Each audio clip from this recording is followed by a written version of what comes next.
Hey guys, Neomis here. Now for today's video, I know I'm a bit late, but I wanted to take this opportunity to talk about everything that's happened over the past 24 hours for Arsenal.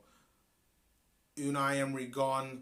What does that mean for who's going to be the next manager and full-time manager of Arsenal Football Club? I'm going to be talking about all the different options. Freddie Ljungberg, what is he going to bring? Then there's the game against Norwich on Sunday, tomorrow. What is this going to mean for Arsenal? What's going to happen? So let's get started. First of all, Freddie Ljungberg is taking over as Arsenal manager for the interim. But the Arsenal board, Josh Kroenke, Raul Sanelli and Edu are looking for the next Arsenal manager. I'm going to put the news right out there. Allegri, we were talking with. Supposedly he's rejected Arsenal. So that's finished. That's done. It's not going to happen. Brendan Rodgers, literally about half an hour, 45 minutes ago, did an interview where the journalists were asking him questions in regards to the Arsenal rumours.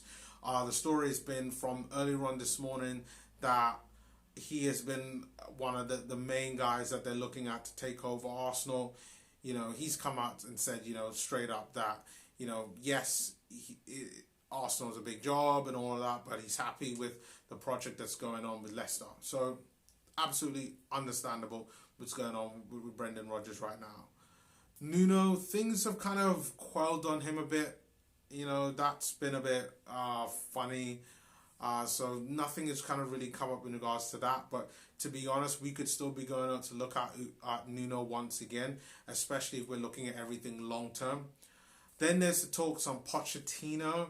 And I know a lot of people that have been watching a lot of these videos in terms of what's next for Arsenal are thinking Pochettino.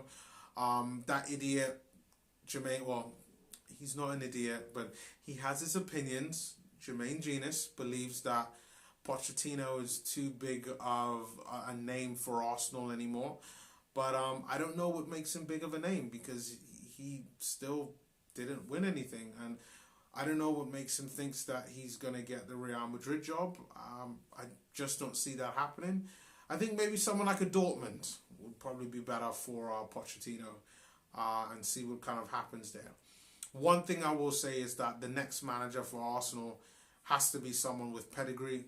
It has to be someone that the players respect, because some of the stories that I've heard over the past day in what Unai Emery had to go through, the fact that a lot of those players were taking the piss out of him, out of his accent, the whole captain situation, and I mean in front of him where he can hear it, I thought was absolutely unacceptable.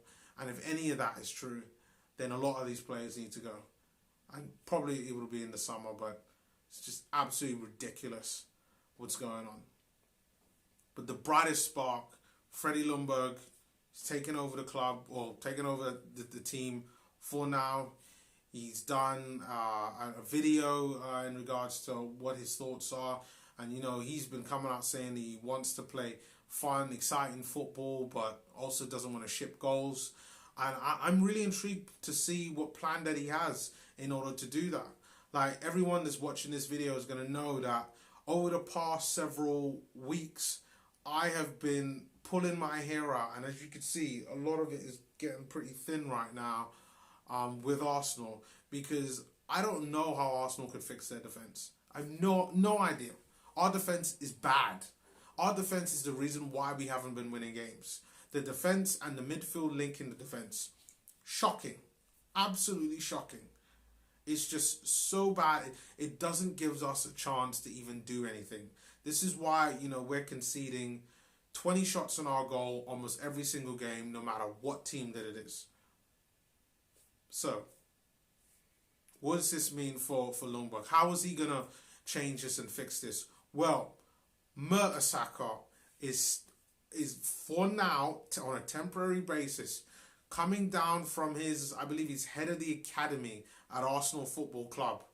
He's coming down, and he's going to be in the dugout to help out Freddie Ljungberg with him there, which is good. So, I mean, with everything that's going on with Arsenal, you know, Freddie Ljungberg needs that support. Hopefully, Mertesacker could be there to teach these defenders to defend and educate them, because, boy, I'll say time and time again, our defense is bad, really bad, and we need help, not just tactically, but on defensively as well.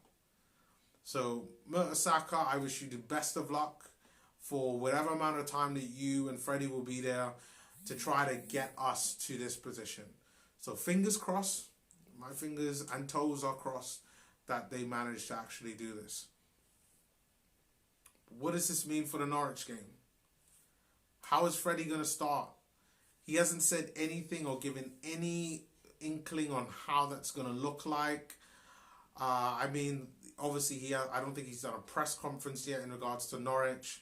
But this is what I was thinking on how the game should go. So I'm thinking he plays a mixture of 4-3-3. We're going for Bellerin, and I'm not sure, but I think Bellerin is healthy. But if everyone's healthy, this is where we go. Bellerin, either David Luiz or Callum Chambers, whichever one isn't in there should start in midfield, and I'll explain the reason in a bit. Socrates and Kieran Tierney. Then in midfield, it'll either be David Luiz or Callum Chambers. For me, preferably David Luiz, because I do see some method to the madness of having David Luiz in that midfield. And there were good parts within the game against Frankfurt, having him there within the midfield, like I talked about in my last video. It's just that you will need something else within that midfield. More energy, more dynamism, something to really go forward with. And that's why, for me, I'm putting Joe Willock within that midfield as well to provide that energy. And I'm also going to go with Lucas Torreira within that midfield as well. No Granit Xhaka. For me, I want speed, I want energy, I want a little bit of a defensive solidity as well. And I want Callum Chambers and David Luiz to frequently swap with one another when the need comes. Also, the defense. If one fullback bombs forward, the other should literally not pass the attacking player. It should not get up to the forward players. The midfield is the max that he should go.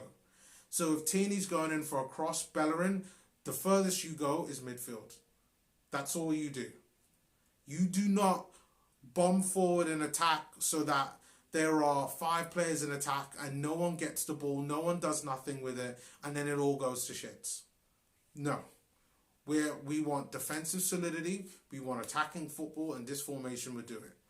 Now, up front, I am going with Pepe on the right, and I want Pepe to be interchanging with Gabriel Martinelli, and they will be more like inside forwards. They will be coming in the inside from wide players. And what this means is that you need to have Lacazette up front, who's able to either be further up front or he can also drop back as well, almost like a number 10 role. And then it turns into where it's like Martinelli and Pepe are up front with Lacazette just behind. And then all 3 of them could do their thing rotating wise, depending on how the game goes. Maybe they want to play more narrow, or maybe they want to play out wide on how things go. Norwich are going to come with energy. They're going to come with drive. They're going to try to win, Norwich. Like, even though Norwich have been losing, like, they do try every single game. And this is a game where we have the talent, the ability to be able to do it. Let's go out there and show everybody what we can do. You know, I'm looking at the table, and even though things haven't gone quite well, we've only lost 3 games. Like, if we can just get a handful of wins, 5 wins, it could be done, you know. We could get back up in there. City lost today against, they drew today against Newcastle. Chelsea lost. Okay, Tottenham won. But it's looking good. It's looking better. And it only looks better if we beat Norwich.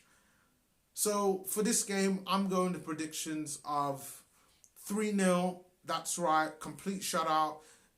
I want to see that new manager bounce. I want to see these players go out there and give a fuck.